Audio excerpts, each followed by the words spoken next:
त्यहाँ हाम्रै पार्टी अर्को पार्टी नेपाल कम्युनिस्ट पार्टी एमालेको साथीहरूले गरिराख्नु भएको जिल्ला अधिवेशन मैले त्यहाँ भइरहेको बाहिर सुने।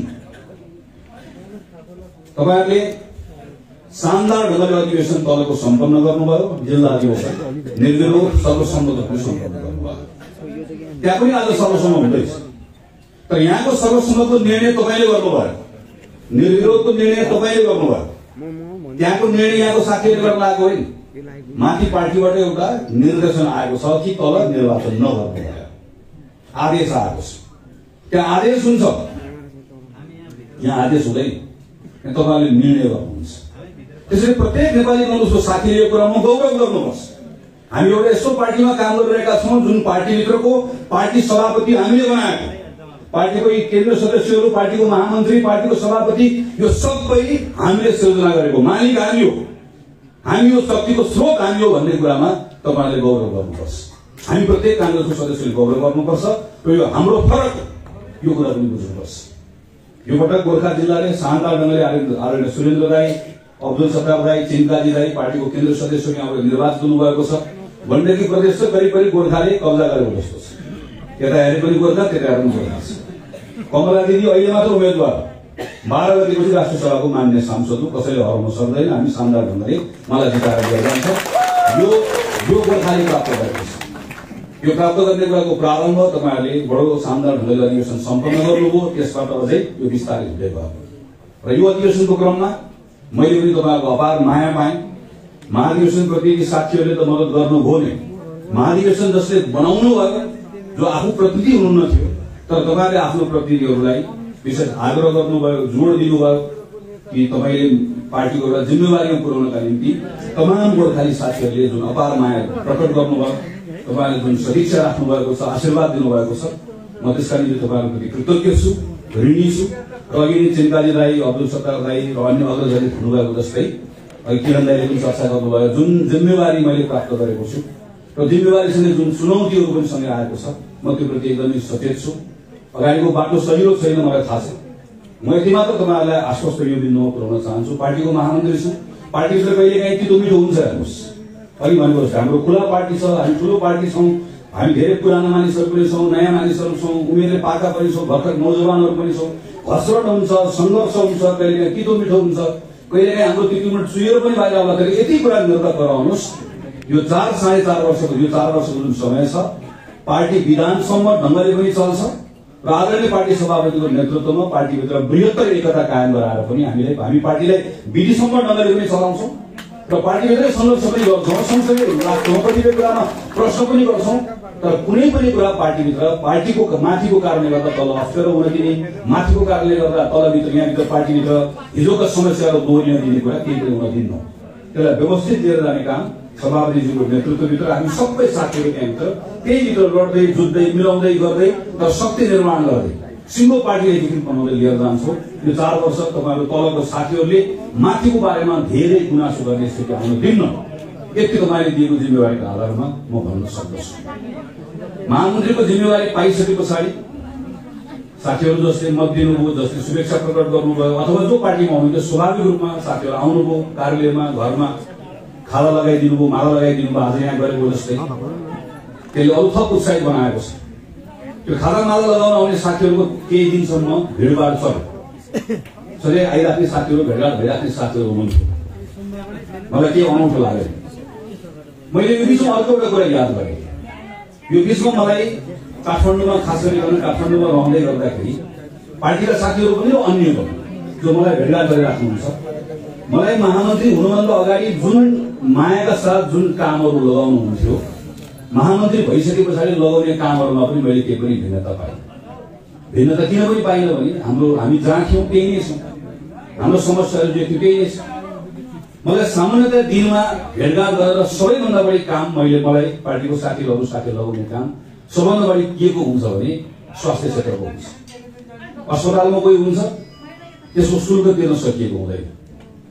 अस्पतालमा अपरेसनको डेट धेरै पछि पाइएको हुन्छ, तपाईले भनिदिएर हुन्छ कि भन्ने हुन्छ। कहीँ आइसियूमा बिरामी राख्नुपर्ने हुन्छ, आइसियूमा बिरामी राख्न पाइएन, त्यहाँ भनिदिएर आइसियूमा बिरामी राख्न पाइन्छ कि खेदिनु भयो। कहीँ भेन्टिलेटर पाइएन, भेन्टिलेटर राख्न पाइन्छ कि भन्ने हुन्छ।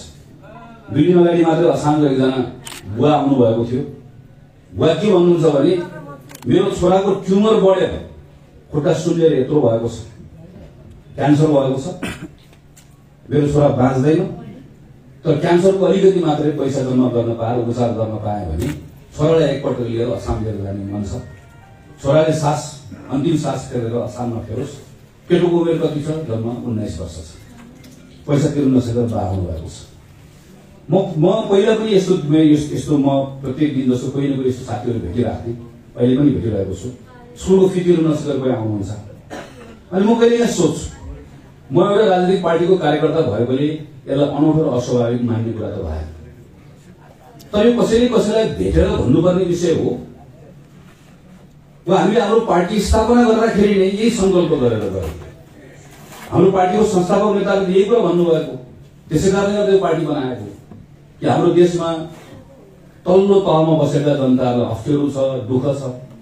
बिपी कोइरालाले त सधैँ मेरो जस्तै स्वास्थ्य उपचार गर्ने अवस्था बनोस्, मेरो छोराछोरी जस्तै पढ्ने मौका सबैले प्राप्त गरोस् भनेर भन्नुभयो। हामीले पढेकोलाई पढायौँ, हामी त्यसकै निम्ति सङ्गठित पनि भएको। त्यति मात्र होइन, हाम्रो त यही कुरा संविधानमा पनि लेखेको। खासमा कोही पनि पार्टीको साथी वा कोही पनि नागरिक कुनै अर्को पार्टीको साथीको घरमा गएर भन्नुपर्ने नै होइन, किन हामीले संविधानले के लेखेका छौँ भने प्रत्येक नेपाली नागरिकले आफ्नो स्वास्थ्य उपचार गर्न पाउनेछ। पैसा लगाएर उपचार गर्न नपाउने अवस्था कसैको पनि हुने छैन। प्रत्येक नेपालीले आफूले गुणस्तरीय शिक्षा निःशुल्क प्राप्त गर्नेछ। प्रत्येक नेपालीले रोजगारी पाउनेछ। खाना नाना छाना नभएर कोही पनि नेपाली त्यसबाट वञ्चित हुने छैनन्। सबै कुरा संविधानमा लेखेका छन्, हामी आफैले बनाएको संविधान। र राजनीतिको मुख्य विषय पनि यही नै हुनुपर्ने हो, तर किन भएन? किनकि वर्षौं अगाडिबाट हाम्रो अगाडि मुद्दाहरू ओझेल पार्ने गरिकन ती कति ठुल्ठुला विषयहरू आए, जसले हाम्रो विषयलाई ओझेल पारे। माओवादीको युद्ध आयो, त्यसलाई साम्य पार्दै गर्दा हामीले फेरि शान्तिपूर्ण आन्दोलन गर्यौँ। आन्दोलन पछाडि संविधान सभाले संविधान लेख्ने कुरा हुँदै हुँदै एकपछि अर्को विषय हुँदै आएर 2074 सालमा हामीले निर्वाचन गर्यौँ। 2074 सालको निर्वाचनमा म गोर्खा पनि आएको थिएँ मत माग्नुको लागि। त्यो निर्वाचनमा उभिँदै गर्दा त्यो निर्वाचनको परिस्थिति परिवेश छोडिदियो एकछिनलाई, तर एउटा पार्टीको कार्यकर्ता उम्मेदवार वा एउटा नेपाली नागरिक भएर मेरो मनमा के थियो भने यो निर्वाचन पछाडि नेपालको राजनीति नयाँ अध्यायमा प्रवेश गर्छ। हामीले लामो समय ठुल्ठुलो राजनीति कुरा गर्यौँ, संविधान, शान्ति, युद्ध, ठुल्ठुलो कुराहरू भयो, शान्ति प्रक्रिया, संविधान सभा। तर अब जनताको वास्तविक विषयहरू नेपालको राजनीति प्रवेश गर्छ। किनकि सक्यो 74 सालमा चुनाव भयो, चुनाव हामी हार्यौँ, केही फरक परेन। नेपाल कम्युनिस्ट पार्टी जित्यो, केही फरक परेन। चुनाव एउटा पार्टी कहिले जित्छ कहिले हार्छ, तर नेपालको राजनीतिको एउटा अध्याय सकियो, एउटा नयाँ अध्याय सुरु। किनकि गाह्रो काम त सकिसकेको थियो। शान्ति प्रक्रिया करिब हामीले टुङ्ग्याएका थियौँ, संविधान निर्माण गर्ने काम हामीले टुङ्ग्याएका थियौँ, सबै अरू कुरा बन्दोबस्त गरेका थियौँ। गिरिजा प्रसाद कोइरालाको नेतृत्वमा शान्ति प्रक्रिया, सुशील कोइरालाको नेतृत्वमा संविधान निर्माणको प्रक्रिया र शेरबहादुर देउवाको नेतृत्वमा निर्वाचनको प्रक्रिया सम्पन्न गरेर नेपाल कम्युनिस्ट पार्टी निर्वाचित भएर आएको एउटा परिवेश अवस्था थियो र त्यो सजिलो बेला थियो। र अघि मैले जुन विषयको चर्चा गरेँ, नेपालको राजनीति ती दिशामा प्रवेश गर्थ्यो भन्ने मेरो अपेक्षा थियो, अनुमान थियो। आज 2078 साल, आज नेपाली कांग्रेसको नेतृत्वमा माथि सरकार छ, प्रदेशमा पनि हाम्रो नेतृत्वमा सरकार छ। यो केही पनि कुरा हुँदैन थियो, हुनुपर्छ भन्ने कांग्रेसको माग पनि थिएन। किन हामी जनताबाट निर्वाचनमा प्रतिस्पर्धा गरेर आउँदै गर्दा संघको निर्वाचन पनि हारेका थियौँ, प्रदेशको निर्वाचन पनि हारेका थियौँ। आज नेपाल कम्युनिस्ट पार्टीकै सरकार माथि हुन्थ्यो, केपी ओली हुन्थ्यो प्रधानमन्त्री, प्रचण्ड हुन्थ्यो प्रधानमन्त्री, थाहा छैन, तर नेपाल कम्युनिस्ट पार्टीको प्रधानमन्त्री हुन्थ्यो। प्रदेशको मुख्यमन्त्री पनि नेपाल कम्युनिस्ट पार्टीकै हुन्थ्यो। 2079 साल अर्थात् आजको 1 वर्षपछि नेपालमा चुनाव हुन्छ। त्यो चुनावमा नेपाल कम्युनिस्ट पार्टीले जनताको बीचमा गएर 5 वर्षमा अघि मैले चर्चा गरेको शिक्षाको कुरा, स्वास्थ्यको कुरा, रोजगारीको कुरा, जनताको इच्छा दुःखका कुराहरूमा मैले यो काम गरेँ, त्यस कारणले गर्दा मलाई फेरि भोट देऊ, अर्को 5 वर्ष चलाउँछु भनेर आउँथ्यो। अनि हामी के गरेर आउँथ्यौँ भने यो 5 वर्षमा यसले यो काम गर्नुपर्नेमा गरेन, हामी भएको भए यो गर्थ्यौँ, अब हामीलाई मौका दियो, हामी यो गर्छौँ, हामी यो गर्छौँ अब भनेर हामीहरू आउँथ्यौँ। अर्थात् राजनीति जनताको ती मुद्दाहरूमा आउँथ्यो। नेपाल कम्युनिस्ट पार्टी जसले 5 वर्ष नेपाल चलाउने मौका पायो, उसले नेपालमाथि घात गर्यो। उसले नेपाली जनताको जनमतमाथि अपराध गर्यो। संसद निर्वाचन केपी शर्मा ओलीले गर्नुभयो, देखिने कुरा त्यही हो। तर यहाँ प्रश्न संसद निर्वाचनको मात्र होइन। संसद निर्वाचन भइसके पछाडि त्यो गर्नुभन्दा पहिला नेपालमा नेपाल कम्युनिस्ट पार्टी थियो। रातारात मुठी कसेर नेपालका कम्युनिस्टहरू देखाइदियो कांग्रेसलाई देश कसरी चलाउनु हामी देखाइदिन्छौँ भने गएको है। रातारात सबै कम्युनिस्टहरू लाइन लागेर मुठी कसेर हामी अब देश चलाउने भनेर नेपालमा मात्र होइन संसारलाई चकित पार्टीहरू आएको होइन। त्यसको नाममा भोट मागेको होइन, त्यसको नाममा चुनाव जितेर गएको होइन, त्यसको नाममा नेपाल कम्युनिस्ट पार्टी बनाएको होइन। अनि कम्युनिस्ट आफूसँग बाजेर संसदलाई भङ्ग गरेर त्यस पछाडि नेपाल कम्युनिस्ट पार्टीका बारेमा अदालतले एउटा निर्णय गरिसके पछाडि तिमीहरूको नाममा समस्या छ, तर तिमीहरू मिलेर आऊ भनेर अदालतले पठाउँदै गर्दा हामी दुईतिर जान्छौँ भनेर नेपाल कम्युनिस्ट पार्टीलाई लगेर दाह संस्कार गरेर नेपाल कम्युनिस्ट पार्टी जन्माउने होला आफैले बनामी खाएको होइन, हामीले देखेको होइन। अनि आज नेपाली जनताको बीचमा हामी अब निर्वाचनको कुरा गर्दैछौँ। हामी निर्वाचनमा जाँदै गर्दा प्रत्येक कांग्रेसको एउटा कार्यकर्ताले आम नेपाली नागरिकलाई यो कुरा स्मरण गराउनु पर्छ कि पर्दैन। म धेरै पुरानो कुरा गरिरहेको छैन, म 80 वर्षको मात्र कुरा गरिरहेको छु। 80 वर्ष 74 सालमा जतिखेर हामीसँग के भनेर मत मागियो, स्थिरता दिन्छौँ, विकास दिन्छौँ भनेर मत मागियो। आज हाम्रो राजनीतिक जीवनको सबभन्दा महत्त्वपूर्ण समय खेर गएको छ। यो 1 वर्ष गएको पुस 5 गते संसद निर्वाचन भएर यो पुस 5 गतेसम्म संसद चलेको छैन। विषय त्यति मात्र होइन, अहिले संविधानमाथि प्रश्न उठेको छ। यो 5 वर्ष अघि मैले भने 5 वर्ष 74 सालदेखि 79 सालसम्म त देश एउटा गतिमा गएर त्यस पछाडिको हाम्रो प्रतिस्पर्धा त्योभन्दा माथिल्लो गतिमा कसरी माथिल्लो उचाइमा कसरी पुर्याउने भन्ने प्रतिस्पर्धा गर्नुपर्ने ठाउँमा फेरि अहिले हामी कहाँ आइपुगेका छौँ। संसद अवरुद्ध भएको छ, पार्टीहरू टुटफोड भएको छ, अदालत चलेको छैन, न्याय जताततै समस्या फेरि हामी अहिले कता 56-57 सालको जस्तो समस्यामा पुगेका छौँ। कसले पुर्यायो यसको जवाफदेहिता कसले गर्ने? 48 सालमा नेपाली कांग्रेसले बहुमत प्राप्त गर्यो। 51 सालमा हामीले मध्यावधि चुनावमा देशलाई पुर्यायौँ। इमानदारतापूर्वक भन्नुपर्छ, हामीले त्यो बेलामा बहुमतको सम्मान गर्न जानेनौँ, हामी चुक्यौँ। 51 मा सजाय कसले दियो?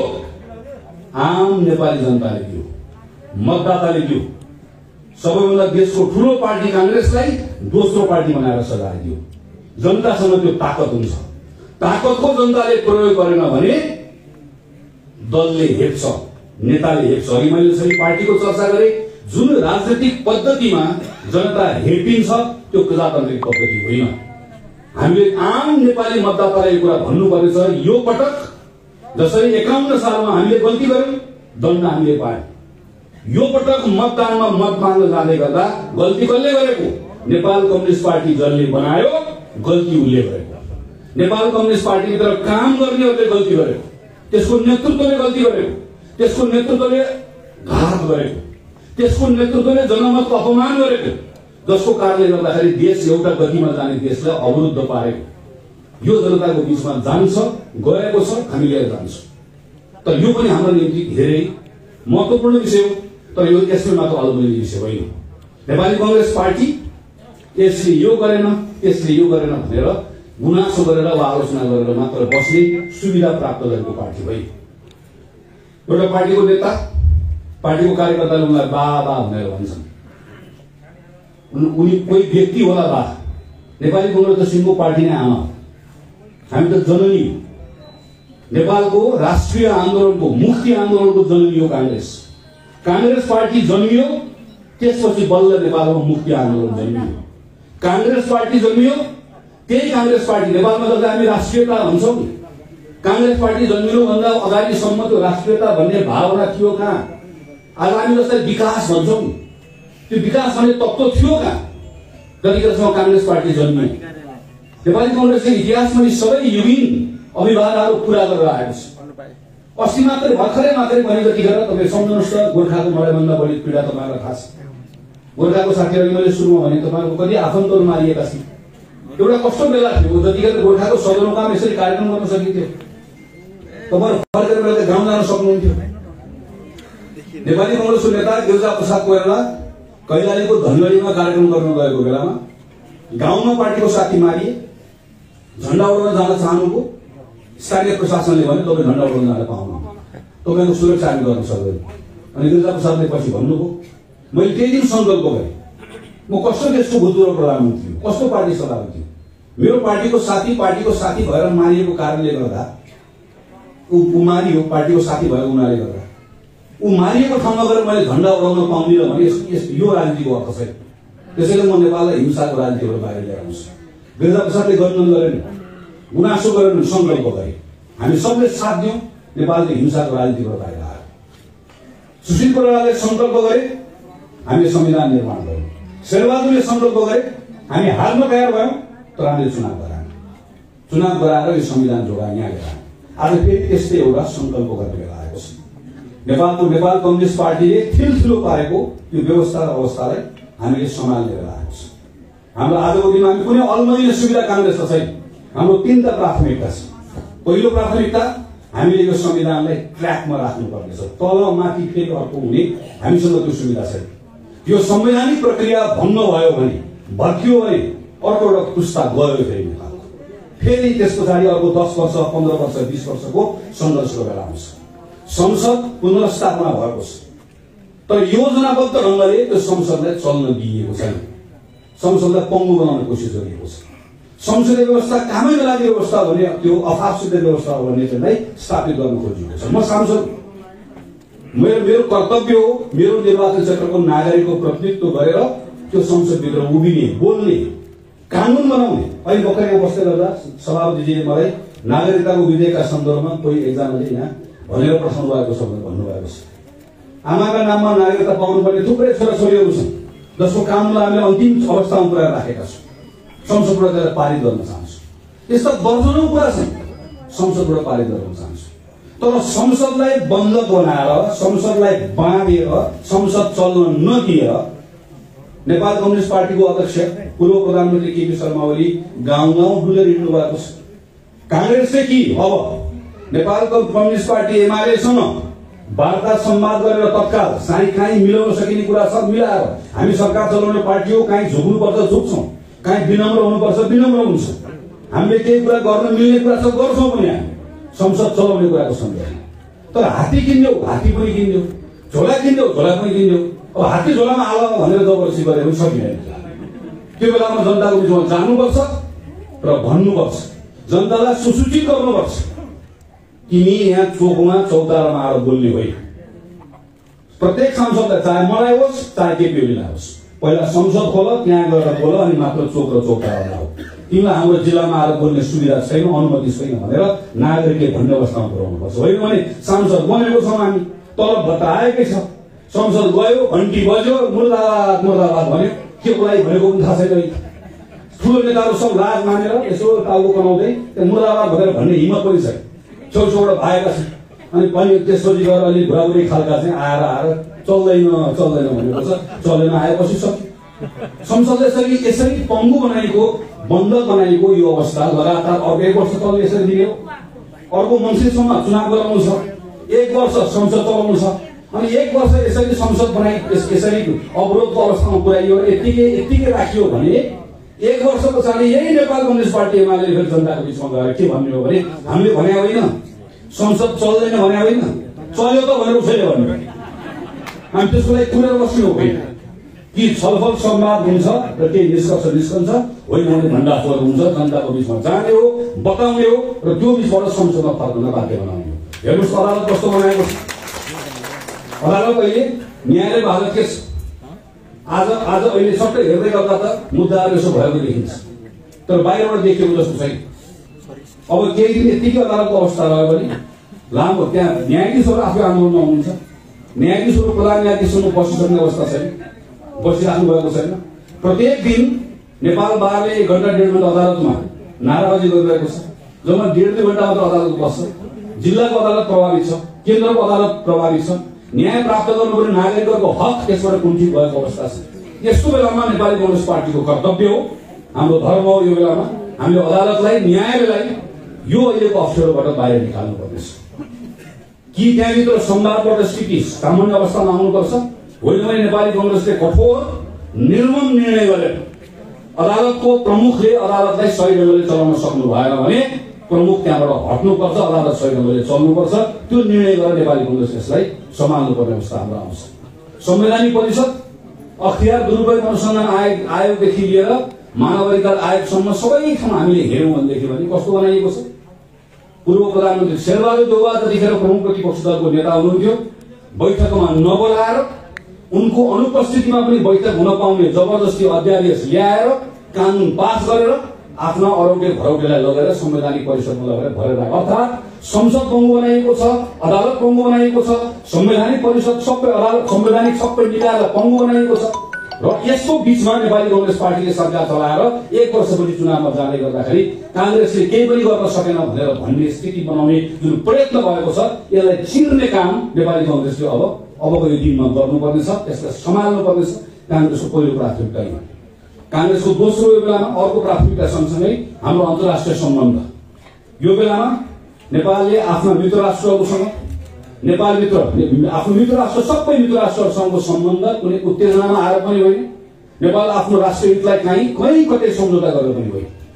तर खास गरिकन अघिल्लो केही वर्षभित्रमा र पछिल्लो समयमा हामीले देख्यौं भने नेपालको अन्तर्राष्ट्रिय सम्बन्धका विषयलाई जति हल्का ढंगबाट राष्ट्रिय हितका विषयमा अँध्यारोको ठाउँमा सम्झौता गर्नुपर्ने गरिहाल्ने, तर सार्वजनिक रूपमा भने जनताको बीचमा सबभन्दा बढी उत्तेजनाको विषयलाई बनाउने, घर घरमा चोक चोकमा चौतारामा त्यहाँ गएर राष्ट्रिय हितका विषयहरूमा, राष्ट्रिय सम्बन्धका विषयहरूमा, राष्ट्रिय सरोकारका विषयहरूलाई जसरी हल्का बनाइएको छ, यो सबै ठाउँबाट समालेर लिएर अगाडि बढाउने काम पनि नेपाली कांग्रेसको हो।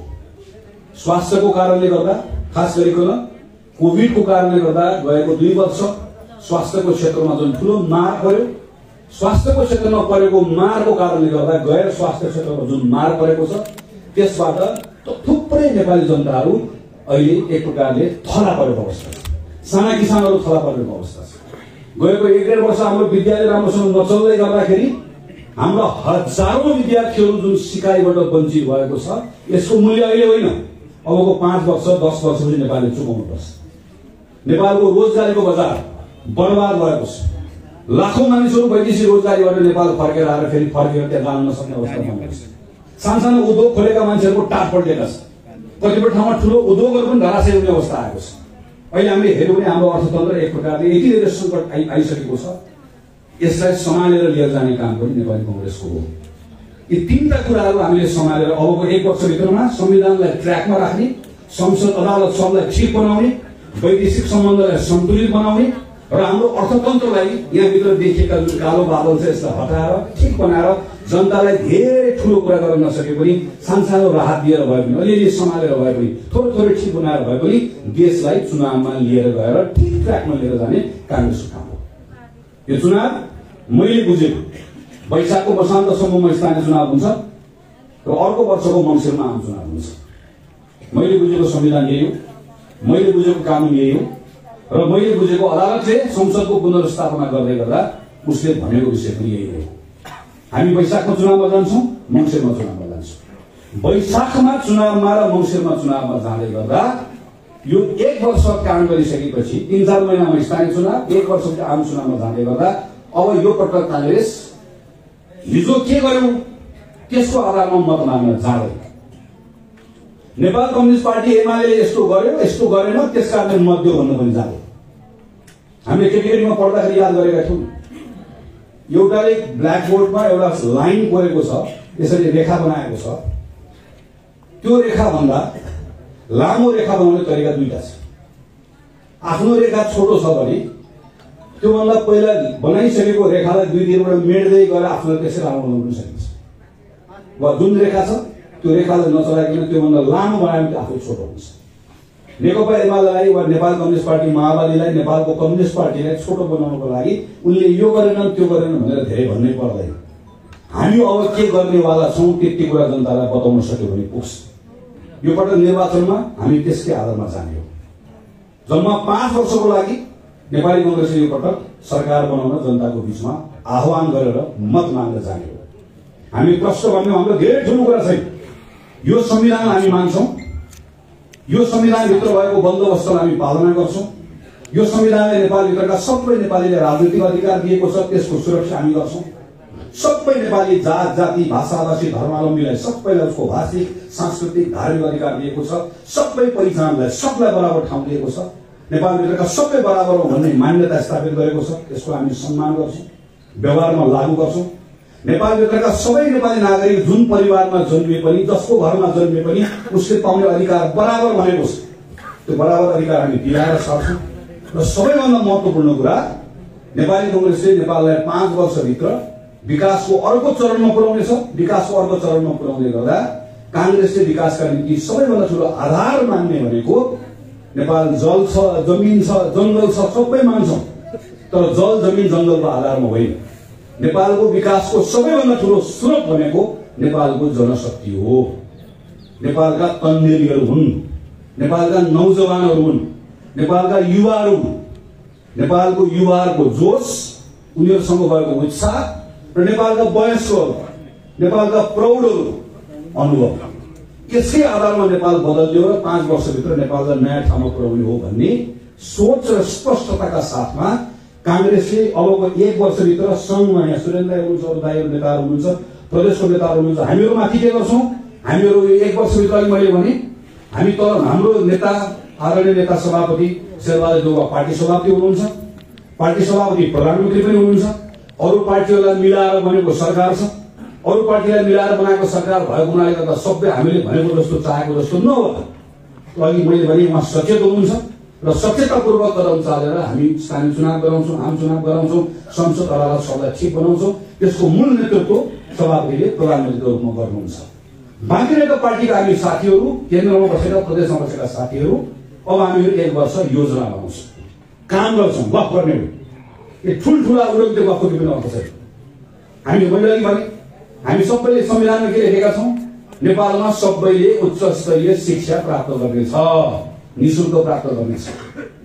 नेपालमा सबैले स्वास्थ्य उपचार प्राप्त गर्नेछ लेखेका छौं।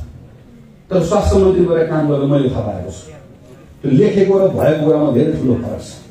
अघि मैले भनेका जस्ता 12 आमाहरू मैले महिनामा 50 जना भेट्छु जसले उपचार गर्न पाएका छैनन्।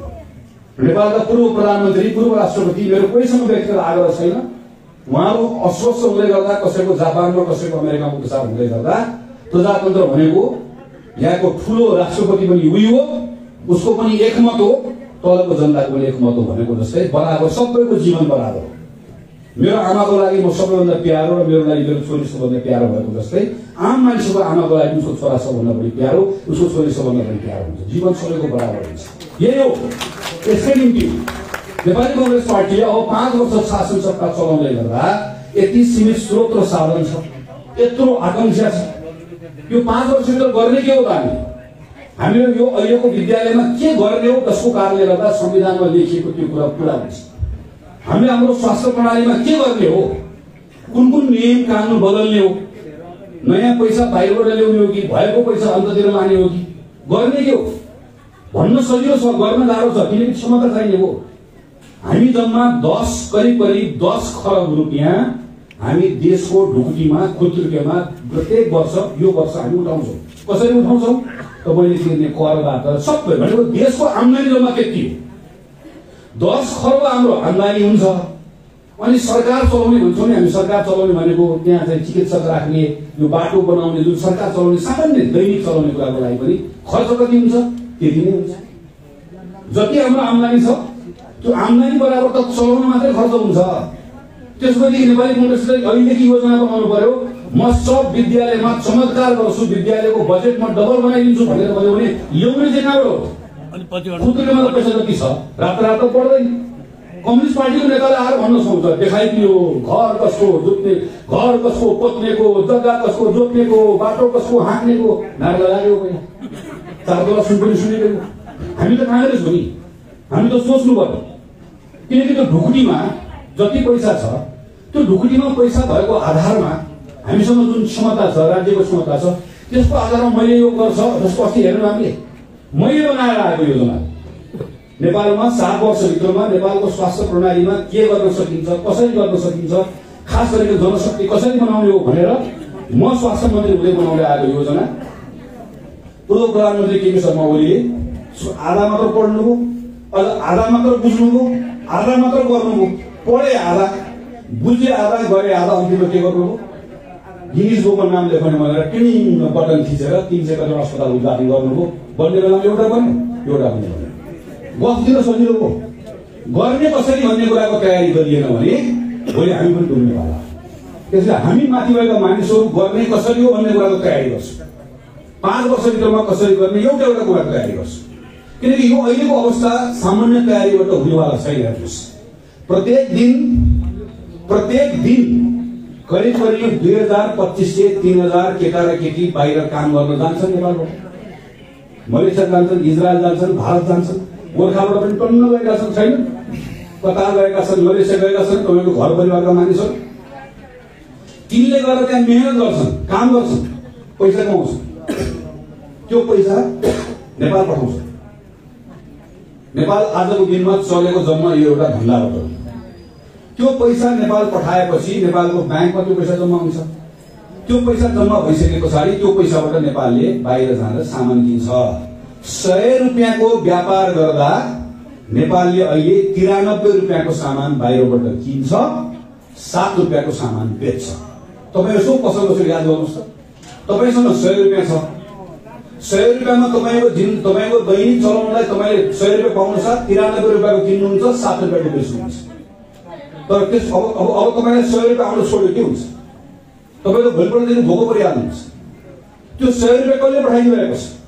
त्यो खाडीमा काम गर्ने भाइ बहिनीले पठाइरहेका छन्। भारतमा काम गर्ने छोरीहरूले छोराहरूले पठाएका छन्। त्यो 100 रुपियाँ तलमाथि भयो, चौपट भइहाल्छ। हामी किन्न चाहिँ के किन्छौँ? हामी यो लगाउने लुगा पनि किन्छौँ, यो बोल्ने माइक पनि किन्छौँ, यो फोन पनि किन्छौँ, यो पानीको बाहिरको बोतल पनि किन्छौँ। हामी अहिले बेलुका घरमा खाने तरकारी पनि किन्छौँ। आज बेलुका साथीहरूले कुखुरा सुखुरा खुवाउनु पनि त्यो पनि किन्छौँ। हामी किन्न लागि के पनि छैन। हामी दुध, दही, हामी अन्डा, हामी मासु, तरकारी, फलफुल, चामलदेखि लिएर हामी तपाईँले हामीले लगाउने सामान्य कपडादेखि लिएर नेपालले किन्न लागि विषय के पनि छैन। यसरी हेर्नु कस्तो देश हो हाम्रो।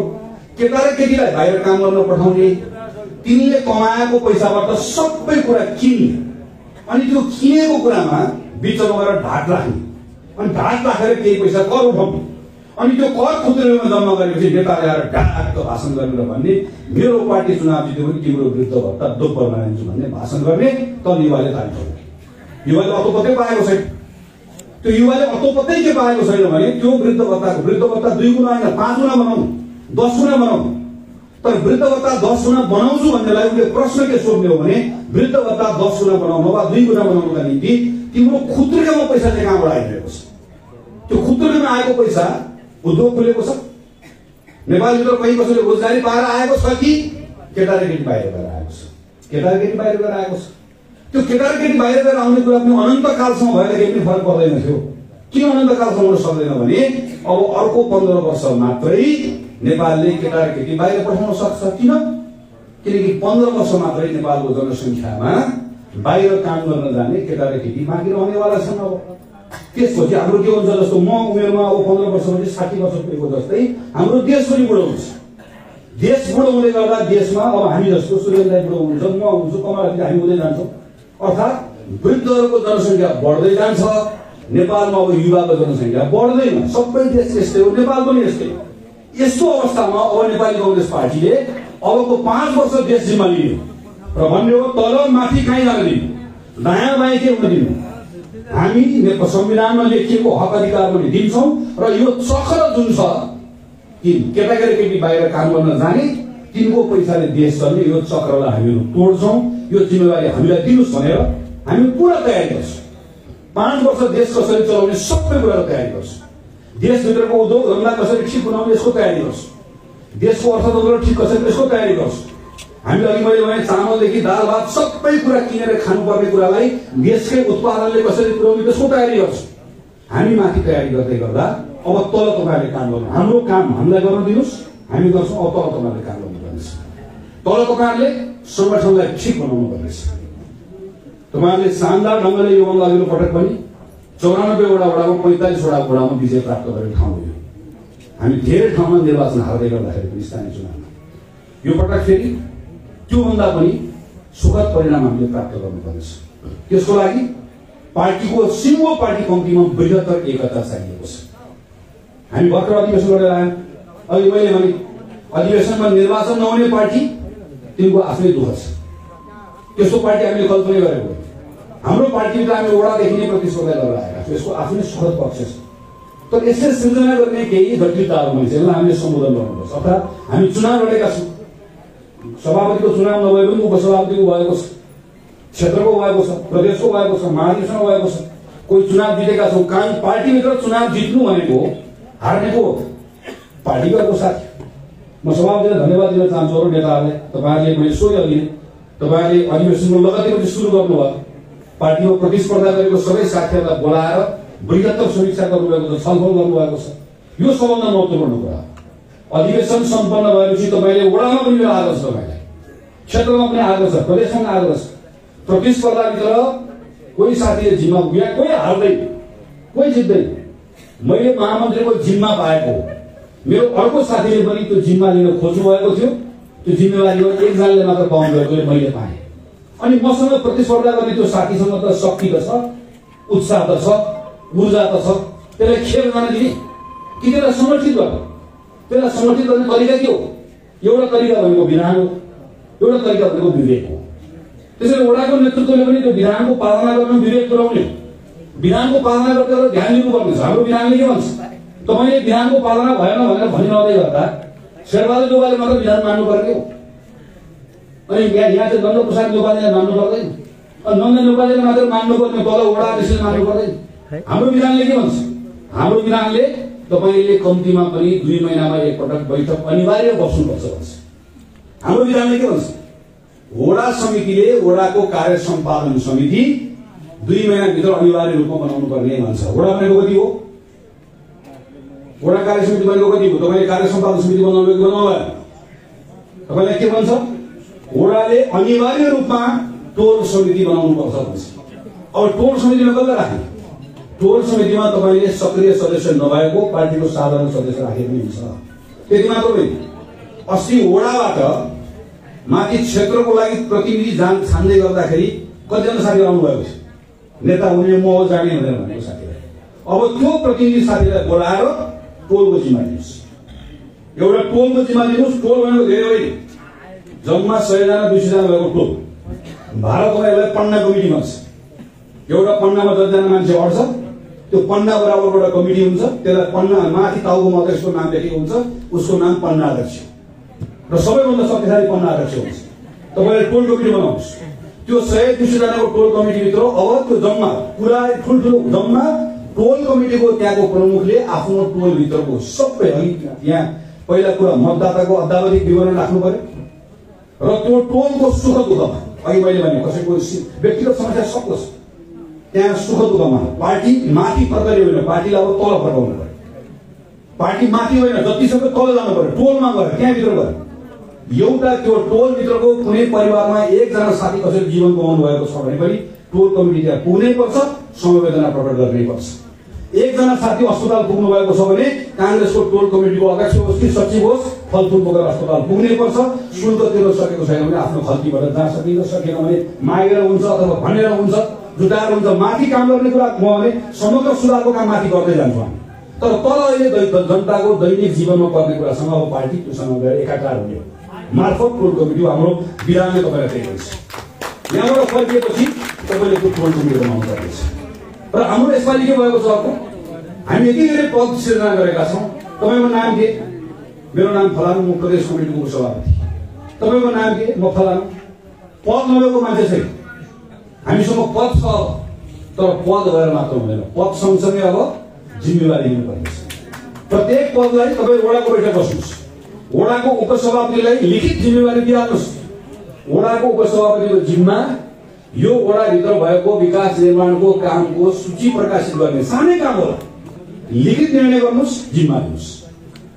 एउटा महाधिवेशन प्रतिनिधिलाई म आग्रह गर्न चाहन्छु, प्रत्येक महाधिवेशन प्रतिनिधिलाई जिल्ला कार्य समितिले बैठक बसेर एउटा न एउटा विषयको लिखित जिम्मा दिनुहोस्। हामीसँग पद छ, जिम्मेवारी छ। यो जिम्मेवारी बोक्न हामी सबै टोल कमिटीको जिम्मा लिए पनि हुन्छ, जहाँको जिम्मा लिए पनि हुन्छ। यो जिम्मा हामी तयार हुनुपर्नेछ। नेपाली कांग्रेस पार्टीभित्र थुप्रै नौजवान साथीहरू आउनुभएको छ। युवा साथीहरू आउनुभएको छ। म तपाईँहरूप्रति एकदमै धेरै आश्वस्त म तपाईँहरूप्रति ठुलो भरोसा म हामी सबैको छ। तर म नौजवान साथीहरूलाई आग्रह गर्न चाहन्छु, तपाईँहरूमध्ये कति महाधिवेशनमा आउनुभएको छ, कति क्षेत्रमा आउनुभएको छ, तपाईँहरूको उत्साहलाई पार्टीको साथीहरूले सम्मानित गर्नुभएको छ। तर हामी मभन्दा नौजवान साथीहरूले के कुरा बिर्सनुहुन्न भने नौजवानसँग त्यो ऊर्जा छ, उत्साह छ भने पुरानो साथीहरूसँग त्यो सङ्घर्ष गरेको आफ्नो इतिहास छ, त्यो अनुभव छ, त्यसको सम्मिश्रणले मात्रै पार्टी चल्छ। त्यसैले मेरो पुरानो अग्रजलाई पनि आग्रह छ, यत्रो नौजवान साथीहरू आउनुभएको छ, ती साथीहरूलाई पनि बाटो बनाइदिनुहोस्।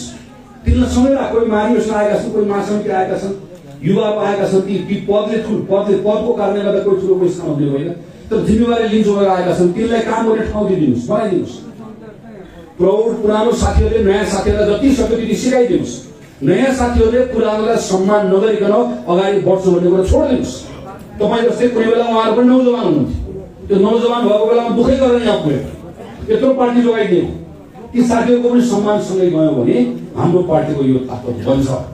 हाम्रो पार्टीको ताकत हामीले बनाएर हामी महिला पनि माथि हामी काम गर्छौँ, तल तपाईँहरूले काम गर्दै जाने र हामी हाम्रो जनताको बिचमा हाम्रो कुरा तपाईँहरूले 95 वडामा 45 वडा जित्नुभयो। राजनजी यहाँ आउनुहुन्छ, ईश्वरदा यहाँ आउनुहुन्छ, धेरै पालिका हामी जितेको, हामी करिब 7 वटा गाउँपालिका जितेको, 2 वटा नगरपालिका जितेको ठाउँहरूमा अब निर्वाचनमा जाँदै गर्दा हाम्रो पार्टीको तलको साथीहरूले जहाँ निर्वाचन जितेको छ दोस्रो पटक स्थानीय चुनावमा जाँदै गर्दा 5 वर्ष जिम्मा पाउँदै गर्दा हामीले के गर्यौं भन्ने कुराको आधारमा हामीले मत माग्न जाने हुन्छ।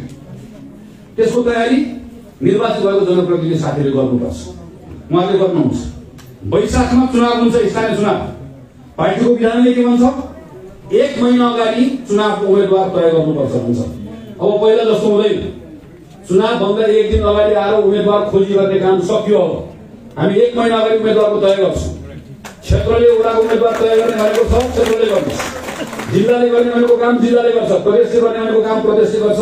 अघि नै किरणदाले एउटा विषय उठाउनु भएको छ, गठबन्धनको बैठक त्यो दिन बिहानसम्म बसेको र बिहान 12 बजे मात्रै कुन चाहिँ पार्टीले कुन चाहिँ सिट पाउने भन्ने कुराको तय भएको हुनाले गर्दा हामीसँग त्यो दिन साँझ मात्रै जम्मा एउटा समय मागियो। जम्मा साँझको 5 घण्टा समय बाँकी भएको हुनाले गर्दा हामीले ठ्याक्कै विधानलाई पक्रन सकेनौँ। यद्यपि यो कुरा पनि हामीले सचेत छौँ, योभन्दा अगाडि बढ्दै गर्दा हामीले कहीँ कतै पनि चुक्न दिनु हुँदैन। तर यो कुरामा तलको पार्टीको साथीहरूले पनि समयमा काम गर्नुपर्नेछ। नेपाली कांग्रेस पार्टीले योभन्दा अघिल्लो चुनावमा देशभरिबाट जति मत प्राप्त गरेको, योभन्दा अगाडि बढ्ने क्रममा बाँकी रहेको मत जति हामीलाई जस्तो चिन्ताइँदै लड्नुभएको नौ क्षेत्रमा कति मत नपुगेको, 2600 मत चाहन्छु मत नपुगेको होला, 26-27 मत नपुगेको। मेहनत गरेर हामीले शानदार ढङ्गले काम गर्ने हो। 1 नम्बर क्षेत्रमा शानदार ढङ्गले नेपाली कांग्रेसको झण्डा फरफराउँछ। हामीले अर्को निर्वाचन क्षेत्रमा आफ्नो पार्टीको चुनाव चिन्हमा मत हालेन, हामी हाल्ने अवस्था बनेन। म त्यस्तो जान्नु, एउटा राष्ट्रिय परिस्थिति बन्यो, कांग्रेस पार्टीहरू मिले त्यो बेलामा हाम्रो बाध्यताको निर्णय पनि रह्यो। तर यो पटक यति कुरा म भन्न सक्छु, ऐश्वर्यदाले महत्त्वपूर्ण कुरा उठाउनु भएको छ, हामी धेरै कुरा अहिले नगरौँ, तर यति कुरा म भन्न सक्छु गोर्खाको साथीहरूलाई, हाम्रो पार्टीलाई सङ्ग्रहालयमा पुर्याइदिन्छु भनेको कुरा हामीले बिर्सेका छैनौँ, बिर्सन्नु पनि, त्यो बिर्सेका छैनौँ, बिर्सन्नु पनि। र गोर्खाको नेपाली कांग्रेसको साथीहरूले शानदार ढङ्गले यो पटक रुख चिन्हमा बाहेक अरू कुनै पनि चिन्हमा मत हाल्ने अवस्था पनि हामीले दिन्नौँ। रुखमा हालिन्छ, तर रुखमा मत हाल्ने भन्दै गर्दा तपाईँले पनि नेतृत्वलाई विश्वस्त गर्न सक्नुपर्छ। यो नेतृत्व भनेको यहाँको मात्र होइन, माथिसम्मको नेतृत्व कि कांग्रेससँग संगठनको तलको चलायमान भएर संगठनभित्रको एकता कायम गरेर हामीले यस्तो ताकत निर्माण गरेका छौँ कि त्यो ताकतको आधारमा नेपाली कांग्रेस पार्टीले शानदार ढङ्गले निर्वाचन जित्छ भन्ने अवस्था तलपट्टिको तपाईँहरूको गतिविधिले पार्नुपर्नेछ। त्यसैले माथि गएर धेरै चिन्ता नगर्नुहोस्। मैले अघि पनि भने हामी यसलाई समाजेर लिएर जान्छौँ, समाजले क्षमता हामीहरू राख्छौँ। हामी योभन्दा अगाडिको 5 वर्ष के गर्छौँ भन्ने योजना बनाऊ। म जिल्ला सभालाई आग्रह गर्छु, पुसको मसान्त भएको छ, माघ र फागुन 2 महिनाको विशेष कार्ययोजना जिल्लाले बनाओस्, दुईटै सङ्घको क्षेत्रले बनाओस्, प्रदेशले बनाओस्, पालिकाले बनाओस्, वडाले बनाओस्। किन बनाओस् भने चैतको 1 महिना चुनाव प्रचारको महिना हो। त्यसैले चुनाव स्थानीय चुनाव केन्द्रित विशेष कार्ययोजना भनेर जिल्ला कार्य समितिदेखि सबले बनाएर तपाईहरु अब निर्वाचनको मोडमा तपाईहरु जानुपर्ने अवस्था आइसकेको छ। माथिबाट बनाएर तलसम्म जाने, हामी पनि माथि केन्द्रमा छलफल गरिरहेका छौँ। तल जानुस्, जनताको बिचमा जानुस्, हाम्रो कुरा हामी के हौं भन्ने कुरा प्रश्न कांग्रेस चाहिने बेलामा कम बोल्छ। आफ्नो बारेमा बोल्नु पर्यो भने चाहिँ जहाँ पनि गएर बोल्छ। आफ्नो साथीको बारेमा लेख्नु पर्यो भने सामाजिक सञ्जालमा गएर जे पनि लेख्छ। हामीलाई अर्काले गाली गर्यो भने भाग्छ। त्यो बेला हो कि हामी धेरै ठाउँमा त्यो गर्छौँ। यो पाराले हामीहरू सधैँभरि रक्षात्मक मात्रै हुन्छ। रक्षात्मक हुनुपर्ने ठाउँमा नेपाली कांग्रेसको साथीहरू बिपीले भन्नुहुन्थ्यो नि आलोचनात्मक चेतना चाहिन्छ। नेपाली कांग्रेसको पार्टी न नेताको न पार्टीको कार्यक्रमको कहीँ पनि तपाईँले आँखा चिनेर समर्थन गर्नुपर्छ म भन्दिनँ। पार्टीभित्र विवेचना हुन्छ, छलफल हुन्छ, विश्लेषण हुन्छ, मतमतान्तर हुन्छ, सबै कुरा चल्छ। तर जहाँ पार्टी चुकेकै छैन, पार्टी नचुकेको ठाउँमा कम्युनिस्ट पार्टीको एउटा नेताले वा एउटा कार्यकर्ताले आएर हाम्रो बारेमा केही कुरा भन्छ अनि हामी थरथर भएर हामी भाग्छौँ। किन हाम्रो बारेमा उसले भनिदिन्छ अनि हामीलाई हो भन्ने लाग्छ। म एउटा उदाहरण दिन्छु। नेपाली कांग्रेस पार्टीलाई देशभरिको पार्टीको तल्लो तहको कम्युनिस्ट पार्टीको कार्यकर्ता जुनसुकै कम्युनिस्ट होस्, दाइनवाला कम्युनिस्ट होस्, देब्रेवाला कम्युनिस्ट होस्, सबैले गर्ने एउटा गाली छ। कांग्रेस पार्टीलाई उद्योग बेचुवा पार्टी। तपाईँको यहाँ पनि एउटा उद्योग सबलाई। अनि म यसो हेर्छु, अस्ति भर्खर मात्र पनि केपी ओलीले कुनै भाषण भनेको सुनिरहेको थिएँ, हामी कांग्रेस जस्तो उद्योग बेचुवा होइन। अनि तमाम देशभरिको कांग्रेसले के लाग्छ भने हो कि भनेको लाग्छ। 48 सालमा गिरिजाप्रसाद कोइराला प्रधानमन्त्री हुँदै गर्दा अघि मैले भने 10 खरब रुपियाँ अहिले नेपालले राजस्वबाट उठाउँछ। त्यति बेला जम्मा 12 अरब रुपियाँ उठ्थ्यो। कति? 12 अरब जम्मा मात्र।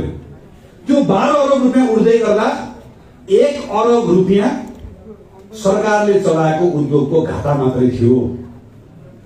सरकारले चलाएको उद्योगको घाटा मात्रै त्यो 12 अरब रुपियाँ मध्ये 1 अरब रुपियाँ त्यहाँ जान्थ्यो।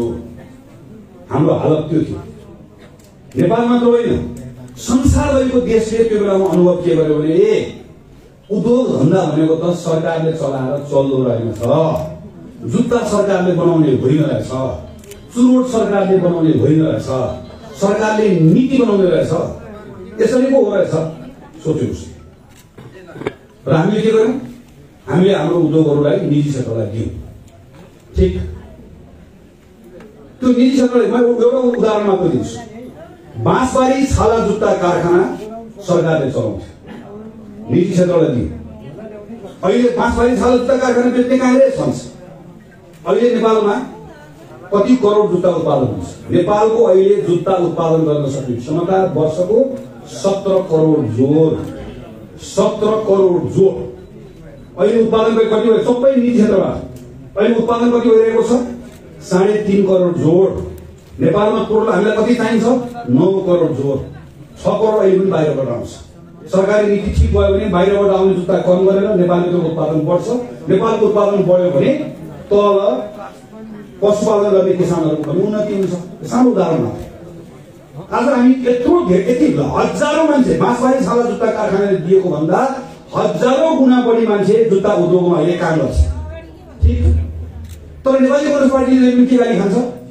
यो उद्योग बेच्ने भने गाली खान्छ। तर नेपाली कांग्रेस पार्टीको साथीले शोकमा उत्रिएर एउटा कम्युनिस्ट पार्टीको कुनै पनि नेताले के भनेर प्रश्न गर्दैन भने यदि कांग्रेसले उद्योग बेच्ने कुरा गलत हो भने तिम्रो पार्टीले यति पटक सरकार चलायो, किन प्रचण्ड प्रधानमन्त्री हुँदै गर्दा एउटा पनि उद्योग खोल्यो? किन एउटा पनि उद्योग मानव नेपाल धर्म खनाल वा केपी ओलीले खोल्नु भयो? कि बाबुराम भट्टराई कुनै पनि एउटा कम्युनिस्ट पार्टीको एउटा पनि नेताले नेपालमा एउटा पनि सरकारले एउटा उद्योग किन खोलेन? बाँसबारी छाला जुत्ता कारखाना बेच्ने कुरा गलत थियो भने सरकारले अर्को छाला जुत्ता उद्योग किन खोलेन? जनकपुर चुरोट कारखाना नचलाउने कुराको निर्णय गलत थियो भने सरकारले अर्को चुरोट कारखाना किन खोलेन? किनकि सरकार चलाउनेलाई थाहा छ, ढुकुरीमा भएको पैसा उनीलाई थाहा छ, ढुकुरीको पैसा बुझ्नेलाई थाहा छ, उद्योग सरकारले चलाउने होइन। तर उनीले बाहिर कहिले भन्न छाडे? उद्योग बेच्ने कांग्रेस भन्न कहिले छाडेन? किन? कांग्रेसको कुनै पनि कार्यकर्ताले कहिले पनि प्रश्न गरेन। अब कांग्रेसको कार्यकर्ता उठ्छ, बोल्छ, प्रश्न गर्छ। 12 अरब रुपियाँ जम्मा राजस्व हुँदै गर्दा नेपाली कांग्रेस पार्टीले स्वास्थ्य चौकी विद्यालय खोल्ने काम सुरु गर्यो। सरकारले 51 सालमा मैले भने कांग्रेसले गल्ती गर्यो, मध्यावधिमा गयो। मनमोहन अधिकारी प्रधानमन्त्री भएर आउनुभयो। मनमोहन अधिकारी प्रधानमन्त्री भएर जब गिरिजाप्रसादले मनमोहन अधिकारीलाई सिंहदरबारको खुतुरुको चाबी दिनुभयो र मनमोहन बाले जब ढोका खोले, खुतुरुको ढोका खोलेर चाबी खोलेर हेर्दै गर्दा त सिंहदरबारको खुतुरुको पैसा कति 3 वर्षमा बढेर 12 अरब बढेर 3 वर्षभित्रमा त्यो पैसा 36 अरब भयो। अनि 36 अरब पैसा पनि छ, उद्योगको घाटा पनि जोड्नु परेको छैन। अनि मनमोहन अधिकारीले के भन्नुभयो, म बुढाबुढीलाई 100 रुपियाँ दिन्छु। राम्रो गर्नु, त्यो 100 रुपियाँ बढाएर कति भएको छ, 4000 भएको छ। 100 रुपियाँ सुरु हो, ठिक। तर यति मात्र सोच्नुहोस्, त्यो 36 अरब रुपियाँको ठाउँमा नेपाली कांग्रेसले त पञ्चायतबाट जम्मा 12 अरब रुपियाँ पाएको, 30 वर्षको पञ्चायतबाट 12 अरब पाएको कांग्रेसले 3 वर्षभित्रमा 36 अरब रुपियाँ पुर्यायो। त्यो 12 अरब रुपियाँ कांग्रेसको नेतृत्वको सरकारले घटाएर 7 अरब 8 अरब बनाएर ढुकुटीमा जम्मा गरेको भए बाले कहाँबाट ल्याएर अरू बाहरूलाई 100 रुपियाँ दिन्थे? त्यो ढुकुटीको पैसा कहाँबाट आयो? हामी कहिले सोचेनौँ। हामी वृद्ध भत्ता अनुसार भाग्यौँ। हामीले कहिले गरेर दावा गरेन, कहिले गरेर हाम्रो भनेर भनेन। अहिले म एनसीसी को प्रसङ्ग आउँदै गर्दा यस्तै बाबुराम भट्टराईको पालामा सुरु भएको एनसीसी को बारेमा सबैभन्दा महत्त्वपूर्ण निर्णय गरेको केपी ओलीको सरकार, जुन केपी ओलीको सरकारको प्रधानमन्त्री स्वयं भीम रावल हुनुहुन्थ्यो। त्यो सरकारपछि आएको प्रचण्डको सरकार, जुन प्रचण्डको सरकारको मन्त्रीमा आफै थिए, जसले अर्को 3टा निर्णय गर्यो। त्यसपछि आएको शेरबहादुरको सरकार, जसले त्यसकै निरन्तरता दियो। त्यसपछि आएको केपी ओलीको सरकार, जसले यो विषयलाई संसदमा ल्याउनुपर्छ भनेर निर्णय गर्यो। यो विषय संसदमा आएपछि के हुन्छ, कांग्रेसले यसमा राष्ट्रिय समझदारी निर्माण गर्छु भनेर भनेको छ, गरेर मात्र यसलाई पारित गर्छ, छुट्टै विषय छ। तर आज एउटा कम्युनिस्ट पार्टीको कार्यकर्ताले एमसीसी भन्छ, कांग्रेसको मान्छे उठेर भागिहाल्छ। कहाँ लाग्छ, कहाँ लाग्छ, पढ्दै भन्दैन। तिम्रो बाले निर्णय किन गरेको सोध्दै त्यो निर्णय किन गर्यो? नेपालको राष्ट्रिय हितमा थिएन भनेदेखि भने यत्रो निर्णयको जबको निर्णय तिम्रो सरकारले किन गर्यो? हिजो त्यही प्रचण्डको सरकारले किन गरेको? म आफै त्यसको मन्त्री थिएँ। केपी ओली भीमराव भएको सरकारले किन गरेको? बाबुरामको सरकारले किन गरेको? सबै कम्युनिस्ट पार्टीको सरकार भएको हो त। हामी भन्दै सोध्दैनौँ। मैले केवल उदाहरण मात्रै दिएँ, यस्ता कैयौँ उदाहरणहरू छन्। त्यसैले म आदरणीय पार्टीको साथीहरूलाई आग्रह गर्न चाहन्छु, म तपाईँलाई एकपल्ट फेरि सोच्नको लागि आग्रह गर्न चाहन्छु। यहाँबाट फर्केर पुरुषोत्तम राई आउनुभएको छ, भोलि दिन विश्वकर्मा अरू हाम्रो बद्री पाण्डे, हाम्रो दिल्ली थुप्रै साथीहरू हुनुहुन्छ जसले तपाईँहरूलाई प्रशिक्षित गर्नुहुन्छ। यो प्रशिक्षण लिएर गइसके पछाडि मेरो तपाईँहरूसँग टुङ्ग्याउँछु मेरो आग्रह छ। नेपाली कांग्रेसको सभापतिको नेतृत्वमा सरकार छ, यति कुरा ढुक्क रहनु होला। यो गठबन्धन सरकारसम्म यसलाई राम्रोसँग टिकाएर हामीहरू जान्छौँ। हामीहरूले शानदार ढङ्गले 1 वर्ष सम्हाल्छौँ। संविधान तलमाथि हुन दिन्नौँ। संसदमा अहिले भएको अवरोधलाई पनि हामी चिर्छौँ। अदालतलाई ठिक ठाउँमा ल्याउँछौँ। हामी हाम्रो अर्थतन्त्रलाई पनि सम्हाल्छौँ। 1 वर्ष ठिक ढङ्गले लिएर जान्छौँ। पार्टीलाई पनि विधानसभा ढङ्गले चलाउँछौँ। तर तल तपाईँहरूले काम गर्ने कुराको गति अब बढाउनु पर्नेछ। अघि मैले तपाईँलाई भने टोल कमिटी बनाउनेदेखि लिएर विधानसभा ढङ्गले काम गर्ने कुरा तल तपाईँले ठिक बनाउनुहोस्। तल तपाईँले लिएको जिम्मा, वडा अध्यक्षको जिम्मा लिनुभएको छ। शेरबहादुर देउवाले यसो गर्यो, गगन थापाले यसो गर्यो भन्नुभन्दा पहिला एकपटक आफ्नो कमिटीको माइन्ड पल्टाएर हेर्नुहोस्। त्यो माइन्ड ठिक छ, तपाईँले ठिक समयमा बैठक राख्नु भएको छ भने तपाईँले जिल्ला सभापतिलाई भन्न पाउनुहुन्छ। तपाईँले ठिक समयमा काम गर्नुभएको छ भने तपाईँले मलाई वा सुरेन्द्र पाण्डेलाई भन्न पाउनुहुन्छ। मैले ठिक काम गरेको छु भने मैले मेरो सभापतिलाई भन्न पाउँछु। आफूले पाएको जिम्मा ठिक ढङ्गले काम गरे मात्रै मसँग त्यो नैतिक अधिकार आउँछ, नभए मसँग नैतिक अधिकार आउनु। हामी चुनावको वर्ष होइन, अबको 3 महिनापछि स्थानीय चुनाव आउँदैछ। यो चुनावमा शानदार ढङ्गले गोर्खाले अघिल्लो पटक प्राप्त गरेको परिणामलाई दोब्बर बनाउनु पर्नेछ। सबतिर 4-4 घण्टा फरफराउनु पर्नेछ। र आम चुनावमा गोर्खाको 2टै निर्वाचनमा क्षेत्रमा र 4वटै प्रदेशमा कांग्रेसको धन्दा शानदार ढङ्गले फरफराउनु पर्नेछ। हाम्रो साथीहरूमाथि भएको अन्याय, हाम्रो साथीहरूको हिजो भएको अनावश्यक ढङ्गले भएको हत्या, हाम्रो सम्पत्ति लुटेका कुरा, सब कुराको त्यसको हिसाब अब चुनावको मतको परिणामबाट दिनुपर्नेछ। त्यो उच्च आत्मविश्वास बोकेर साथीहरू तल्लो तहमा जाने, काम गर्ने कुरामा संगठित भएर जुन उत्साहका साथ अधिवेशन सम्पन्न भएको छ, यो उत्साहलाई, यो ऊर्जालाई लिएर तल्लो तहसम्म गएर साथीहरूले संगठित भएर काम गर्ने कुरा, त्यो संगठनको आधारमा सरकार बनाउने कुरा र यो पटक सरकार बनाउने कुराहरू कुनै कुराको लागि होइन। 5 वर्ष कांग्रेसले सरकार चलाइसके पछाडि एउटा कांग्रेसको महामन्त्रीले सोच्ने कुरा यति हो कि मेरो घरमा बिहान कुनै आमाले आएर, कुनै बाले आएर मेरो छोराको खुट्टा, 19 वर्षको छोराको खुट्टा काटेर मेरो जिल्ला लाग्नको लागि पैसा मसँग भएन भनेर आउनुपर्ने एउटा आमा आउनु परोस्, एउटा बाबा आउनु परोस्। कोही मान्छे कतार खाडी मलेसिया कोही पनि मान्छे रहरले जाने जाओस्, तर मैले काम गर्न नेपालमा पाइनु भनेर जाने उनको श्रीमतीले बाक्सा कहिले आउँछ मेरो श्रीमानको भनेर उड्नु नपरोस्। त्यो अवस्था कांग्रेसले आउने बनाउने यो संविधानले हामीलाई दिएको जिम्मेवारी पनि यही हो। हाम्रो पार्टी बनाएको पनि त्यही कारण हो। हामी जन्माउनको लागि यो पार्टी बनाएको होइन। यसको उद्देश्य छ, यसको सपना छ, यसको संकल्प छ, त्यो पूरा गर्ने ताकत हामीले राख्ने हो। यसका लागि तपाईले काम गर्नु, यसको लागि मैले हामी सबले काम गर्ने हो। हाम्रो पार्टीलाई एउटा नयाँ उचाइमा पुर्याउनु पर्नेछ। त्यो नयाँ उचाइमा पुर्याएको पार्टीले प्राप्त गरेको शक्तिको आधारमा देशलाई यो अहिलेको गरिबीबाट, यो अहिलेको कङ्गालीकरणबाट, यो अहिलेको बेरोजगारीबाट यसबाट मुक्त गर्नुपर्छ। कांग्रेसले एउटै कुरा हो, हाम्रो कोही पनि शत्रु छैन। नेकपा एमाले हाम्रो शत्रु होइन, हाम्रो प्रतिस्पर्धी हो। माओवादी अहिले हामीसँगै सहयात्री छ, कुनै बेला फेरि प्रतिस्पर्धी होला, सहयात्री होला, तर कोही पनि हाम्रो शत्रु छैन। कांग्रेसको जम्मा एउटा शत्रु छ, यो देशको गरिबी हाम्रो शत्रु हो, यो देशको बेरोजगारी हाम्रो शत्रु हो। कांग्रेसले युद्ध गर्छ, त्यसका विरुद्धमा युद्ध गर्छ, त्यसलाई परास्त गर्छ। हाम्रो पार्टी त्यसकै लागि बनेको, हामी त्यसकै निम्ति काम गर्ने हो। हाम्रो शक्ति त्यसकै लागि, यो शक्ति र संगठन सही कुरालाई प्रयोग गर्नका लागि गोर्खा जिल्लाको नेपाली कांग्रेसले जुन अभियान सुरु गरेको छ, यो अभियानमा सफलता प्राप्त गरोस्। यत्रो धेरै पार्टीका नेताहरूलाई तपाईहरुले केन्द्र सुनियो पाउनु भएको छ, 101 नेताहरू हुनुहुन्छ। यसबाट थप शक्ति तपाईहरुले प्राप्त गर्नुहुन्छ र 12 गते यो चुनावमा गठबन्धनको चुनाव छ। अहिले पनि चर्चा भइसकेको छ, हामी सबले ध्यान पुर्याउनु पर्नेछ। हाम्रो पार्टीको साथीहरूले अरु उम्मेदवारलाई मत हाल्ने कुरा पनि तलमाथि कोही पनि नहोस् र माघ 12 गते भएको चुनावबाट फेरि तपाईहरु अर्को एकजना सांसद, राष्ट्रिय सभाको सांसद कमला पन्तलाई तपाईहरुले पाउनुहुन्छ। त्यसमा तपाईहरुले गर्नुपर्ने इमानदारीपूर्वक गर्नुपर्ने कामहरू पनि गर्नुहोस्। धन्यवाद, नमस्कार, जय नेपाल।